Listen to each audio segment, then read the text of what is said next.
श्री सद्गुरुनाथ महाराज की जय. ओम नमः शिवाय. आज आपण पाहणार आहोत पूजेला बसताना आसन का घ्यावं, कुठल्या प्रकारचं घ्यावं, या सगळ्या गोष्टी आज मी तुम्हाला सांगणार आहे. आता आपल्याला नेहमी असं वाटतं की आसन का घेतो, तर बाबा कपडे खराब होऊ नयेत किंवा मग पायाला कळ येऊ नये, मुंग्या येऊ नयेत. पण असं काही कारण त्याच्या मागचं नाही. त्याच्या मागे एक शास्त्रीय कारण सांगितलेलं आहे. जेव्हा आपण पूजेला बसताना किंवा खाली बसताना आसन घेतो तेव्हा आपली शारीरिक, मानसिक आणि बौद्धिक अशा तिन्ही प्रकारचा विकास घडत असतो. त्यामध्ये शास्त्रकारांचा फार अभ्यास होता. तर विद्युत प्रवाहाच्या संक्रामक तत्वाचा विचार शास्त्रकारांनी केला होता. डायरेक्ट जमिनीवर आपण जर बसलो तर आपल्या अंगात जी ऊर्जा निर्माण होते ती तशीच्या तशी धरणी सामावली जाते व ती शरीराला प्राप्त व्हावी एनर्जी, म्हणून खरं तर आसनाचा उपयोग करायला सांगितलेला आहे. मग आसनाचे वेगवेगळे प्रकार सांगितलेले आहेत. पूर्वी मृगांजन वापरायचे, व्याघ्रांजन वापरायचे, कुशासन वापरायचे किंवा लोकरीचं वस्त्र वापरायचे. आता मृगांजन जर वापरलं, ज्याला आपण अजिन असं म्हणतो, तर मेलेल्या हरणाचं, विशिष्ट प्रकारच्या हरणाचं ते कातडं वापरलं जात असे किंवा वाघाचं कातडं वापरलं जात असे. अशा प्रकारच्या प्राण्यांच्या कातड्यावर बसल्याने वेगवेगळ्या प्रकारची ऊर्जा प्राप्त होत असे. आता मृगांजन जर वापरलं तर त्यातून सात्विक ऊर्जा प्राप्त होत असते आणि ज्ञान वाढत असतं. व्याघ्रांजन वापरलं तर त्याचा उपयोग काय होतो, तर डास, विंचू, साप याच्यापासून संरक्षण होत असतं.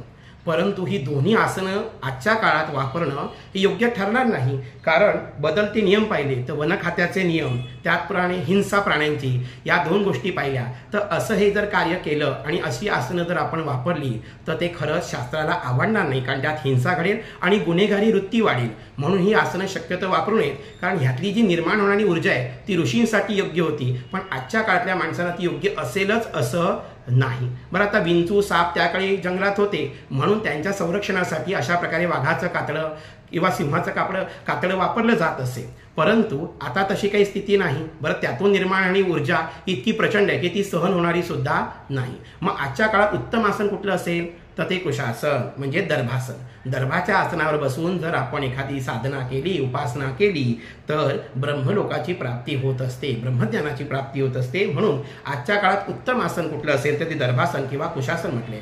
समजा दर्भाचं आसन नसेल तर आपल्याकडे लोकरीचं आसन आपण सहज प्राप्त होऊ शकतं आणि ते वापरायचं आहे.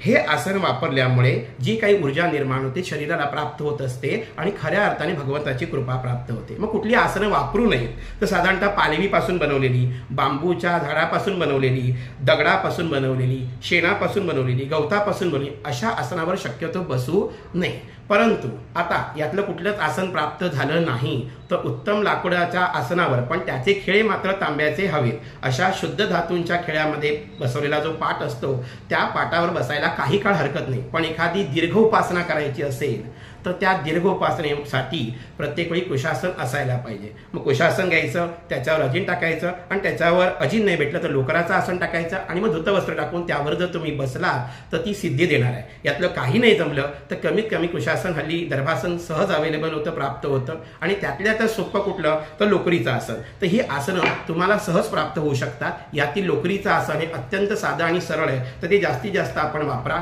अशा प्रकारे आसनाची व्यवस्था सांगितलेली आहे. आपण अशा पद्धतीने जर ईश्वराची सेवा केली योग्य तर त्याचं उत्तम फळ आपल्याला प्राप्त होईल असं शास्त्रात सांगितले. ते मी तुम्हाला या व्हिडिओच्या माध्यमात सांगितलं. धन्यवाद. श्री सद्गुरुनाथ महाराज की जय.